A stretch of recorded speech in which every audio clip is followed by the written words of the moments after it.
সুপ্রভাত বন্ধুরা, এই উইকেন্ডে রওনা দিলাম নদিয়া জেলার উদ্দেশ্যে। আমার কলেজের সহপাঠী উজ্জ্বলের একটি নিমন্ত্রণ রয়েছে নদিয়ার কৃষ্ণগঞ্জে, ওরই অনুরোধে যোগ দিলাম। তবে আমার মূল উদ্দেশ্য শিবনিবাস গ্রামে যাওয়ার, এশিয়ার দ্বিতীয় বৃহত্তম শিব মন্দির দর্শন করতে।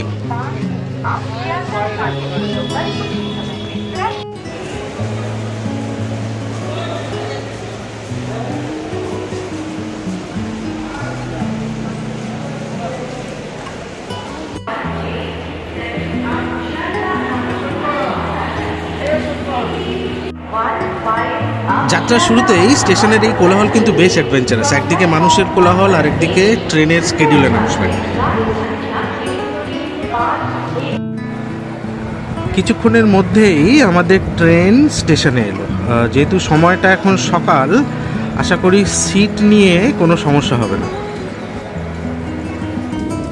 সঠিক সময় ট্রেন ছাড়লো গন্তব্যের উদ্দেশ্যে। ইতিমধ্যে আমরাও জানলার ধারে সিট পেয়ে গেলাম। ট্রেন তার স্বভাবসিদ্ধ ভঙ্গিমায় গতিপথ ধরল এবং দেখতে দেখতে আমরা বিভিন্ন স্টেশন পার করতে থাকলাম। ভারতের পশ্চিমবঙ্গের নদিয়া জেলা তার সমৃদ্ধ ইতিহাস, সাংস্কৃতিক ঐতিহ্য এবং ধর্মীয় তাৎপর্যের জন্য বিখ্যাত। এটি তীর্থস্থান, প্রাচীন শিক্ষার কেন্দ্র এবং ভারতীয় সাহিত্যের গুরুত্বপূর্ণ ব্যক্তিত্বদের জন্মস্থান হিসেবেও পরিচিত। জেলাটিতে ঐতিহাসিক স্থান, প্রাকৃতিক সৌন্দর্য এবং হাতে বোনা বস্ত্রের মতো কুটির শিল্পও রয়েছে। ঠিক 2 ঘন্টা 20 মিনিটে আমরা পৌঁছালাম মাঝদিয়া স্টেশন। সেখান থেকে একটি অটো ভাড়া করলাম শিবনিবাসের উদ্দেশ্যে। ভাড়া পড়লো 20 টাকা জনপ্রতি। মিনিট 10-এর মধ্যে পৌঁছে গেলাম শিবনিবাস স্টপেজে। এই শিবনিবাস বিশ্রামাগারের পাশের বাঁদিকের রাস্তাটা মন্দিরের দিকে যাচ্ছে। দুদিকে সবুজে মোড়া রাস্তাটি দিয়ে আমরা এগোতে থাকলাম নদীর পাড়ের দিকে, যেটা মন্দিরের রাস্তার পথ। শুনেছি নদীর পাড়টি নাকি অসাধারণ প্রাকৃতিক সৌন্দর্য ভরা। চলুন দেখা যাক। আমরা এখন চলে এসেছি মাঝদিয়া শিবনিবাসে। জনশ্রুতি আছে এটা নাকি এশিয়ার দ্বিতীয় বৃহত্তম শিব মন্দির। আমরা সেই এখন শিবনিবাসের দিকে এগিয়ে চলেছি। তো পথে একটা ছোট্ট নদী, এই সাঁকোটা পার হতে হবে। তো এই সাঁকোটা এখানে স্থানীয় লোকেরা সাঁকোটা তৈরি করেছে এবং তার জন্য একটা ছোট নমিনাল চার্জ নেয়। তো পারাপারতে প্রতি 3 টাকা করে নেন এনারা। আমার মনে হয় সিস্টেমটা ভালো। এই সাঁকোটা তো মেনটেন করতে হয়, তো সেই জন্য তো মনে হয় এটা ভালোই করেছেন। এবং দেখা যাক, ভেতরে যাই। বাঁশ দিয়ে বানানো, হ্যাঁ, বাঁশের সাঁকো। এই সেই নদী, আর এই নদীর উপরে দেখতে পাচ্ছেন আপনারা সেই বাঁশের সাঁকো।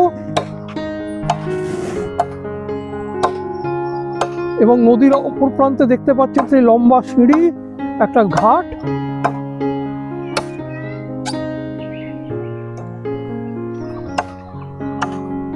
সবুজ আর সবুজ, সবুজের সমারোহ।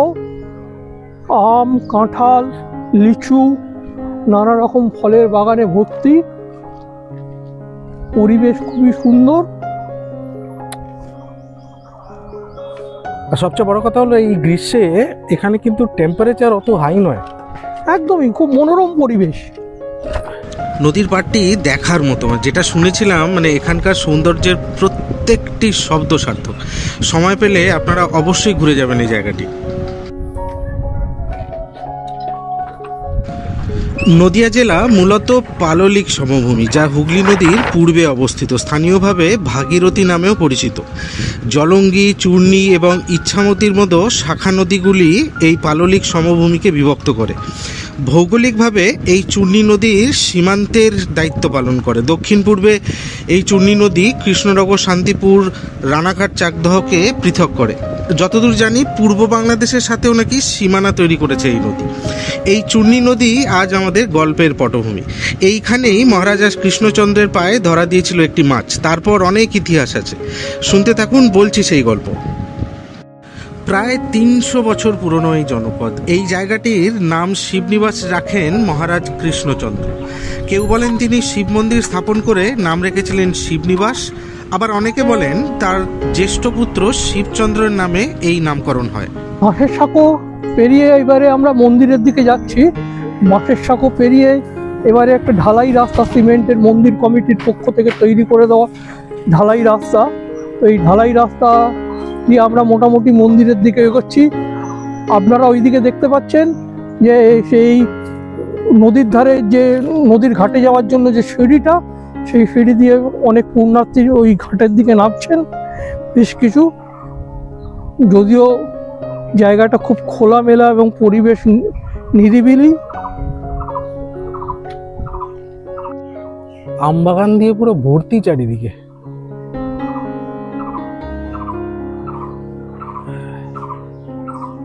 আরও একটি তাৎপর্যপূর্ণ তথ্য দিই আপনাদের। দেশ বিভাজনের পর 16ই আগস্ট 1947 অবধি এই স্থানটি পূর্ব পাকিস্তানে ছিল। 17ই আগস্ট 1947 সালে এই শিবনিবাস ভারতবর্ষের সাথে যুক্ত হয়। সরকারের অনুমতি নিয়ে শিবনিবাসবাসী 18ই আগস্ট স্বাধীনতা দিবস পালন করেন। মহারাজা কৃষ্ণচন্দ্র এই শিবনিবাসে একটি বৃহৎ শিবলিঙ্গ এবং মন্দির স্থাপন করতে চেয়েছিলেন এবং এটিকে বাংলার দ্বিতীয় কাশী বা কাশীধাম হিসাবে গড়ে তুলতে চেয়েছিলেন। 1728 থেকে 1782 খ্রিস্টাব্দ পর্যন্ত কৃষ্ণচন্দ্র শিবনিবাসকে রাজধানীরও মর্যাদা দিয়েছিলেন। আচ্ছা, এবার আমরা প্রবেশ করছি ভারতবর্ষের দ্বিতীয় বৃহত্তম শিব মন্দির। এই চুংড়ি নদীর পাশে এইখান দিয়ে সোজা ওই বাঁশের বীজটা ক্রস করে আমরা সোজা এই রাস্তাটা দিয়ে ঢুকছি, আর এই রাস্তাটাই সোজা যাচ্ছে আপনার মন্দিরের দিকে। আপনারা যদি এই দিকে আসেন তাহলে আপনারা ওই বাঁশ ব্রিজ ক্রস করে আসতে পারবেন। সামনেটা বাঁদিকে জঙ্গল টাইপের একটা জায়গা, এটা ঘেরা, আর সোজা ওই মন্দিরের চূড়ো দেখতে পাচ্ছি। আমরা চলে এসেছি এবারে ওই মন্দির প্রাঙ্গণের কাছে। দেখতে পাচ্ছেন একটা মন্দির, আরও একটা মন্দিরের চূড়া আমরা দেখতে পাচ্ছি, ওটাই মূল মন্দির। বিখ্যাত সমসাময়িক দস্যু নুসরত খাঁর সম্ভাব্য আক্রমণের আশঙ্কায় মহারাজ কৃষ্ণচন্দ্র তার রাজধানী নিরাপদ নয় ভেবে কৃষ্ণনগর থেকে 16 মাইল দূরে অবস্থিত এই শিবনিবাসে আশ্রয় নেন। সেখানে তিনি চূর্ণী নদীর তীরে শিবির স্থাপন করেন এবং পরিবারের সঙ্গে সময় কাটান। কথিত আছে একদিন চূর্ণীতে স্নান করার সময় নদীতে একটি রুই মাছ রাজার পায়ে পড়ে যায়। মহারাজা কৃষ্ণচন্দ্র একজন ধার্মিক মানুষ ছিলেন। পুরোহিতের পরামর্শ ছাড়া তিনি কোনো কাজ করতেন না। স্বভাবতই তিনি খুব চিন্তিত হয়ে পড়েন এবং পুরোহিত রঘুনাথ মিশ্রের আশ্রয় নেন। গণনার পর পুরোহিত বলেন যে এখানে যদি একটি শিব মন্দির তৈরি করা হয় এবং বসবাস করা হয় তবে কিন্তু কোনো বিপদ হবে না। নদিয়া অধিপতি বিখ্যাত মহারাজা কৃষ্ণচন্দ্র এবং তিনি রামসীতা মন্দির, শিব মন্দির, এইসব মন্দিরগুলোর প্রতিষ্ঠাতা। এবং এইসব দেখতে পাচ্ছেন এই সকাল 8টা থেকে 12টা, এটা হচ্ছে গ্রীষ্মকালীন সময়। শীতকালীন সময় হচ্ছে সকাল 8টা থেকে বেলা 12টা 30 মিনিট।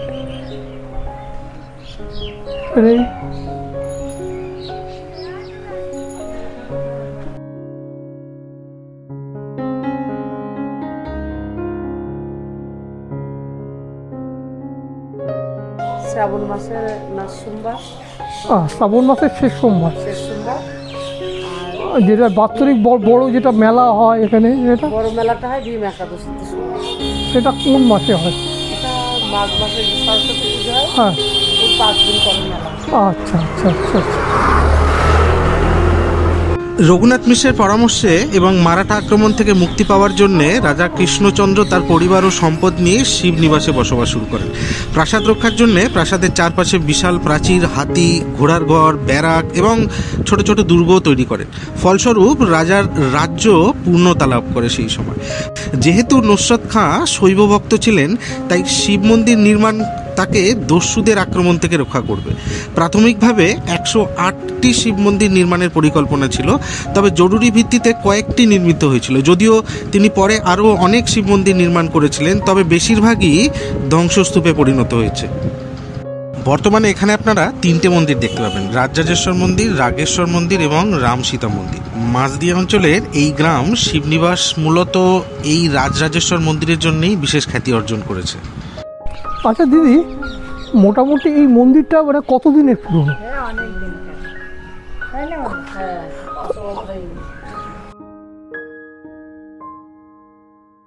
1754 সালে নির্মিত এই মন্দিরে 9 ফুট উচ্চতার একটি শিবলিঙ্গ রয়েছে, যা দেশের বৃহত্তম শিবলিঙ্গগুলির মধ্যে একটি এবং এশিয়ার দ্বিতীয় বৃহত্তম শিবলিঙ্গ। এই সব মন্দিরগুলি মধ্য 1800 শতকে রাজা কৃষ্ণচন্দ্র নির্মাণ করেছিলেন। যাই মন্দিরের ভিতরে প্রবেশ করি এবং মহাদেবকে পুজো দিয়ে আসি।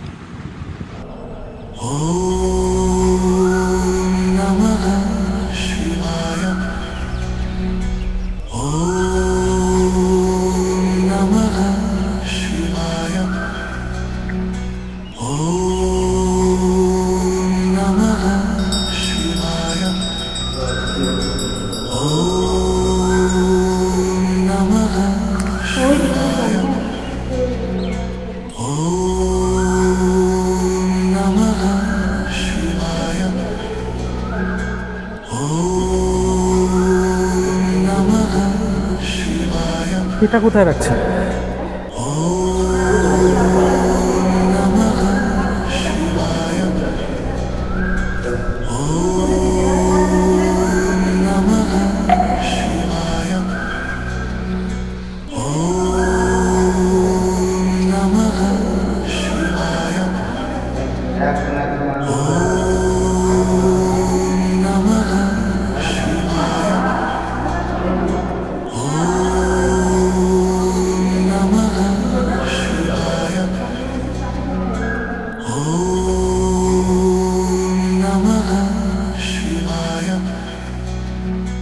এটা যে কি মানসিক শান্তি, সেটা আমি কোন ভাষা দিয়ে বোঝাবো সেটা বোঝাতে পারছি না। তবে আপনারা যদি কোনোদিন আসেন, আমি আপনাদের অবশ্যই বলবো সময় পেলে একবার এই শিব মন্দিরটা ঘুরে যাবেন। উজ্জ্বল, কেমন আজকে তোমার মন্দির দর্শন হলো? আমার তো দর্শন ঠিক হলো, তোর আগে ভালো লেগেছে কিনা এটা বল। আমার তো দারুণ লেগেছে। মানে আমি এই প্রথম ওই প্রায় 2 মানুষ সমান উঁচু শিব বাবার মাথায় জল ঢালতে পেরেছি। এটা একটা খুব বড় প্রাপ্তি। এই বৃষ্টি শুরু হলো। আমরা যে সাঁকোটার উপর দিয়ে যাচ্ছি তার দুপাশে প্রাকৃতিক দৃশ্য এত সুন্দর। কিছু ফটো আমি তুলেছি, সেগুলো পাবলিশ করব। আর কিছু ফটো তো আপনারা ভিডিওর মাধ্যমে দেখতে পাচ্ছেন। আমাদের এবার একটু পা চালাতে হবে, কারণ বৃষ্টি পড়ছে। এবার যে বাড়িতে নিমন্ত্রণ আছে সেই বাড়িতে পৌঁছাতে হবে, 5 মিনিট লাগবে। আমরা একটা টোটো করে নিলাম। হালকা ঝিরিঝিরি বৃষ্টি শুরু হয়েছে, তবে কলকাতায় মুষলধারে বৃষ্টি হচ্ছে। একটু আগে বাড়ি থেকে ফোন এসেছিল, অনেক বৃষ্টি হচ্ছে কলকাতায়। সারাদিনের অভিজ্ঞতা নিয়ে যখন বাড়ি ফিরছি, তখন মনে হলো যে পশ্চিমবাংলায় এরকম কত জায়গা আছে। চেষ্টা করব উইকেন্ডে গিয়ে সেগুলোকে কভার করে। যাই হোক, আজকের মতো বিদায়। সবাই ভালো থাকবেন, আবার পরের পর্বে দেখা হবে।